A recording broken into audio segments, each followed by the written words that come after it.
Good morning, bees. This is your principal, Mrs. Meneses, bringing you today's Bees Breaking News. Buenos días, abejitas. Les saluda su directora, Mrs. Meneses, y feliz jueves. Qué bonito día va a ser hoy.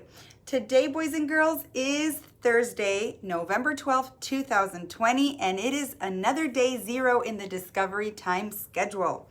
Today, it's fourth grade's turn for their Discovery Day. Hoy, niños y niñas, es el jueves 12 de noviembre del 2020 y hoy es otro día cero en el horario del descubrimiento. Hoy les toca a cuarto grado tener su día de descubrimiento. I hope it's a great day for you guys.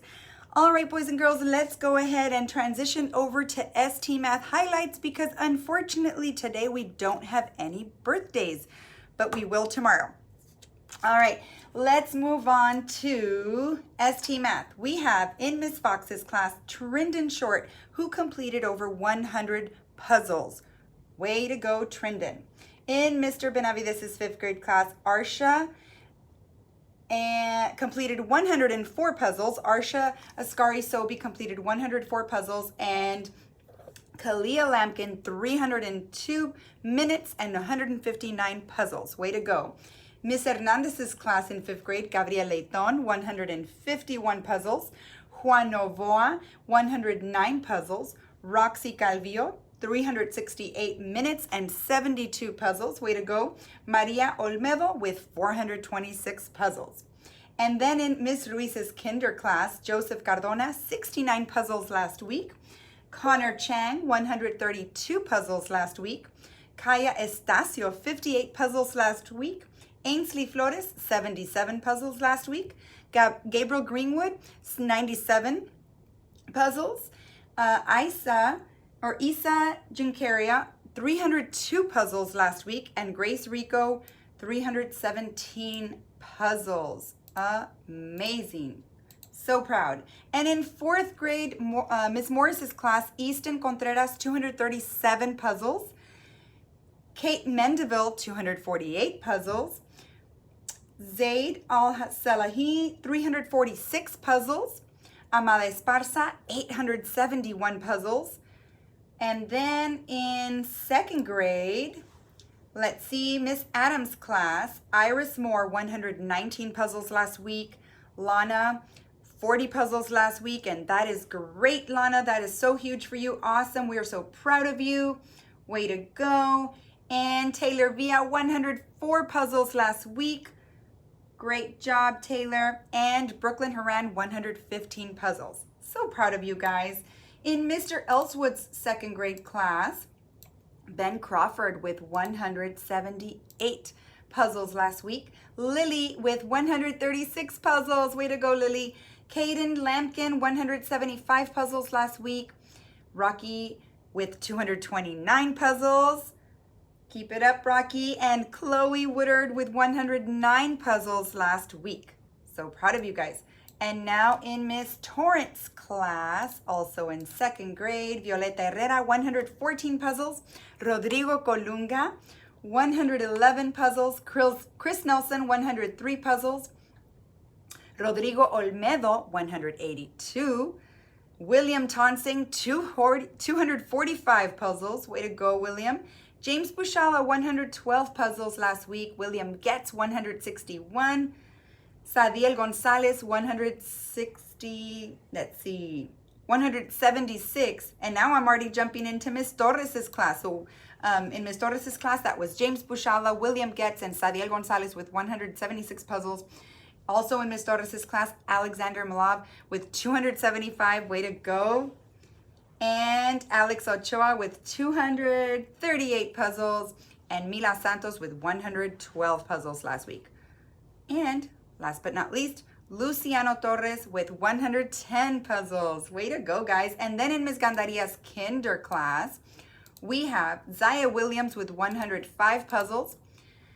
Kayla with 179 puzzles. And Ethan Esri with 150 puzzles. So we are so proud of you guys. Keep it up. I can always trust that our Ellison Bees are doing an amazing job on ST Math. And I also want to hear great things that are happening on iStation. So make sure, boys and girls, that when you get on your iStation accounts, that you give it your best shot. I want to be able to count on you to know that you are really listening to the stories on iStation, trying your best on those vocabulary questions. Remember that those fluency, the way that it checks our fluency can be a little tricky. So remember to always do your best and show your best work, because your teachers are relying on you to do so. All right, guys. So I am so excited because yesterday we completed our mission with the pillar of respect, right? And we're never done thinking and reflecting on respect and on all the pillars of character. But today we are starting a new conversation around a new pillar. And so the pillar that we are going to talk about today and for the next few weeks is all about trustworthiness. It's the pillar of trustworthiness. So I want you to think about some questions that I'm gonna ask today. I want you to think about, who do you trust in life? Who do you trust? And why do you trust those people, or why do you trust that one person? Okay. It might be someone, a friend, it might be an adult, it might be a family member. So what helps you, what makes you trust those people, right? I want you to think about what might those people do or not do that helps you trust them, right? And in other words, why do you trust them? So let's start by talking about the definition of trustworthiness. So when someone is trustworthy, they are deserving of trust or of confidence. So in Spanish, we say, when someone is trustworthy, we say que son confiables, que tienen confiabilidad, ¿verdad? Podemos confiar en ellos, okay? So podemos depender en ellos. We can depend on them, right? So that's another term for trustworthiness. They're dependable. They're reliable. We can rely on them. And the easiest way to put it, boys and girls, is that when we trust someone, or when the people that we trust, bottom line, we can count on them. So when you feel like you can count on someone, then that means you trust them. Now, I want to give you a little example with something that's very, very valuable to me. And you've heard me say, and you probably hear me talk about it sometimes with you in the halls, in the cafeteria. I always talk about my cats because some people say I'm a cat lady. So I'm going to show you a picture of my 3 cats. So let's see if you can see. So this is, it's a little hard to see because of the lighting, but let's see. This is Ginseng. He's a beautiful cat. And he's a little grumpy sometimes. He's got one blue eye and one green eye. This is Lolita, and she's a little feisty, but she's very loving sometimes and a little feisty, but no matter what, I love her, and she's my girl cat, so she's a girl. And then there's Old Man. An old man, he needs a lot of love and a lot of care because he's very sensitive and he's very sweet, and he always wants to cuddle.